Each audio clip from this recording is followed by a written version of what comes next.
కెనడాలో మరోసారి కాల్పుల మోత మోగింది. అమాయకుల ప్రాణాలు గాల్లో కలిసిపోయాయి. టంబ్లర్ రిడ్జ్ సెకండరీ స్కూల్లో పాటు సమీపంలో ఓ ఇంట్లో కాల్పులకు తెగబడిన దుండగుడు విచక్షణ రహితంగా రెచ్చిపోయి రక్తపాతాన్ని సృష్టించాడు. విద్యార్థులతో పాటు అడ్డొచ్చిన వాళ్ళందరిపై బుల్లెట్ల వర్షం కురిపించాడు. ఈ క్రమంలో 10 మందిని చంపేశాడు. అయితే సమాచారం అందుకున్న వెంటనే పోలీసులు, భద్రతా సిబ్బంది హుటాహుటిన సంఘటనా స్థలానికి చేరుకున్నారు. ఎదురు కాల్పులు జరిపారు. ఈ దారుణమైన సంఘటనలో మరో 27 మందికి గాయాలవ్వటం, ప్రస్తుతం వాళ్ళందరూ ఆసుపత్రిలో చికిత్స పొందుతున్నారు. దీంతో శాంతియుతంగా ఉండే టంబ్లర్ రిడ్జ్ ప్రాంతం ఒక్కసారిగా ఉలిక్కిపడింది. చాలా కుటుంబాలలో ఈ దారుణం పెను విషాదాన్ని నింపింది. ఈ ఘటనలో ఒక షూటర్ మృతి చెందగా సహాయక చర్యలు ఇంకా కొనసాగుతూనే ఉన్నాయి. ఈ విషాద ఘటనతో విద్యార్థుల తల్లిదండ్రులు కన్నీరు మున్నీరుగా విలపిస్తున్నారు. ప్రస్తుతం ఈ ఘటనపై దర్యాప్తు కొనసాగుతోంది. ఇక వివరాల్లోనికి వెళితే, కెనడాలో టంబ్లర్ రిడ్జ్ సెకండరీ స్కూల్లో ఫిబ్రవరి 10వ తారీఖున జరిగిన కాల్పుల్లో 9 మంది మరణించగా 27 మంది గాయపడ్డారు.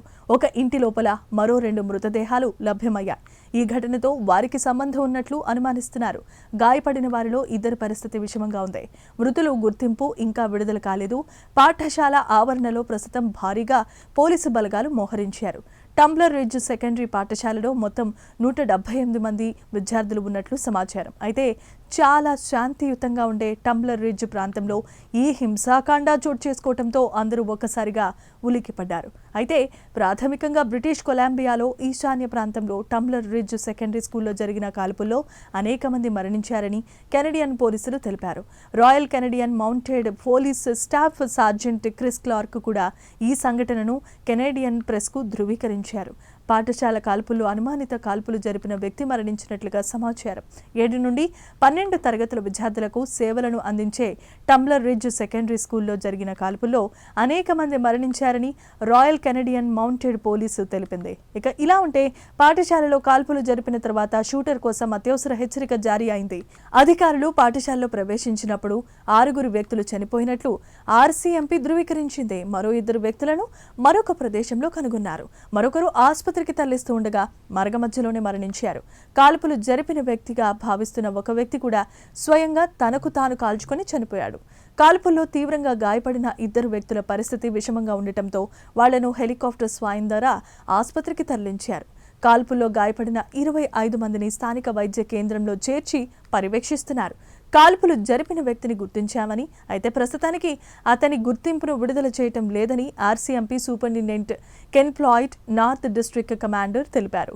బాధితుల్లో ఎంతమంది పిల్లలున్నారు, అలాగే ఎంతమంది పెద్దలున్నారనేది ఇంకా వెల్లడించలేదు. అదేవిధంగా మరణాకాండకు ఉపయోగించిన ఆయుధాల గురించి కూడా ఎటువంటి సమాచారం అందించలేదు. అయితే టంబ్లర్ రిడ్జ్ ప్రాంతంలో నివసించే ప్రజలు తమ ఇళ్లల్లోనే ఉండాలని, తదుపరి ఆదేశాలు వెలువడేంత వరకు బయటికి రావద్దని సూచించారు.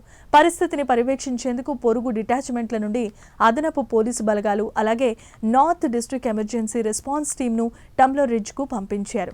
భద్రతా చర్యలు, సహాయక కార్యకలాపాలను ముమ్మరం చేశారు. దీంతో ఆ ప్రాంతంలో తీవ్రమైన ఉద్రిక్తత నెలకొంది. అయితే అనుమానిత దాడి చేసిన వ్యక్తిని మొదట గోధుమ రంగు జుట్టు ఉన్న దుస్తులు ధరించిన మహిళగా భావిస్తున్నారు. ఇక ప్రస్తుతం ప్రజలకు ఎలాంటి ముప్పు లేదని ఆర్సీఎంపీ సూపరింటెండెంట్ స్పష్టం చేశారు. ఈ ఘటన నేపథ్యంలో ఈ వారం మొత్తం స్థానిక స్కూళ్లకు సెలవు ప్రకటించారు.